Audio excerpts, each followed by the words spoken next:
Today we'll be reading from pages 58 and 59 of the book under the section entitled Putting Why Back into Our Vocabulary. If you have been around young children long enough, you likely realize that why is in their top 10 word choices. And once you answer that initial question of why, it is likely to be followed with another, and another, and another, until you have dug as deep as your knowledge on the subject will allow.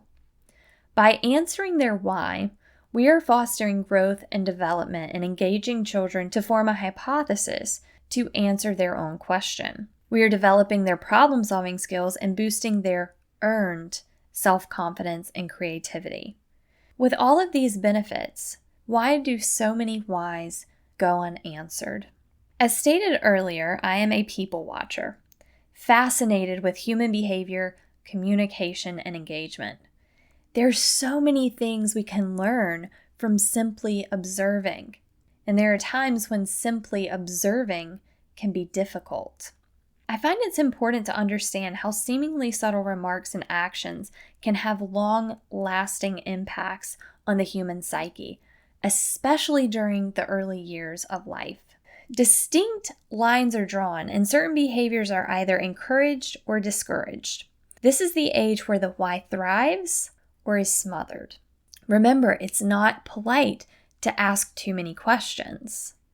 But why? Are we simply impatient people who don't want to take the time to develop a child's self-confidence, knowledge, and creativity? Of course not. The more likely explanations are we are unaware that ignoring or condemning this three-letter word can have long-lasting impacts on how we communicate, problem solve, and perform into adulthood. We are simply reinforcing our parents' parenting style. We may say, my parents did XYZ and I turned out just fine. This is not to suggest that dismissing your child's why will cause them to spend the rest of their lives in a therapist's office. However, there is much higher likelihood that they will struggle with assertiveness and confidence and refrain from sharing their ideas for fear of judgment or dismissal. Some readers or listeners may be hesitant to change the way they view politeness and structure their child rearing, which is clearly their right or your right. However, it's worth stressing that just because something is the norm doesn't mean there isn't a more effective and engaging approach. We can easily get mentally stuck on the idea that if we are normal, then all is well. But what if normal isn't all that it's cracked up to be? What if there's a better way?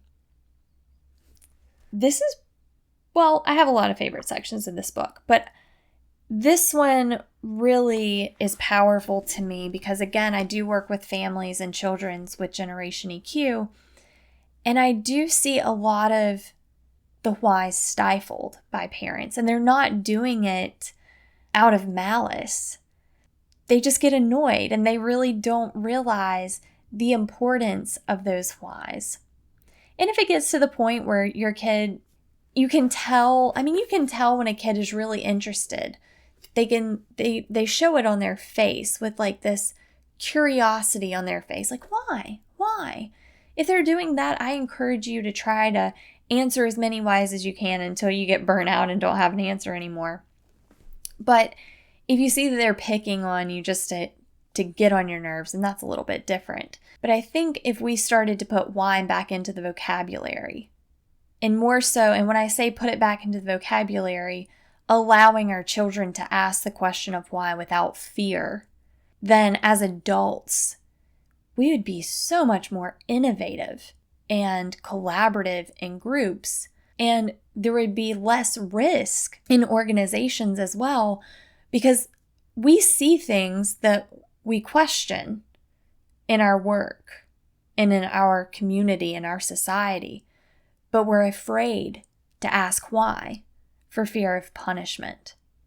Imagine what work would be like, what life would be like, what society would be like if people felt more confident and secure in asking why. So that is all for today. Tomorrow is Quote of the Week Sundays, where I will share with you either an insightful or inspirational quote to get your week started on the right foot. I hope you'll join me, but until then, live and lead with an open heart and an open mind. Thanks for watching.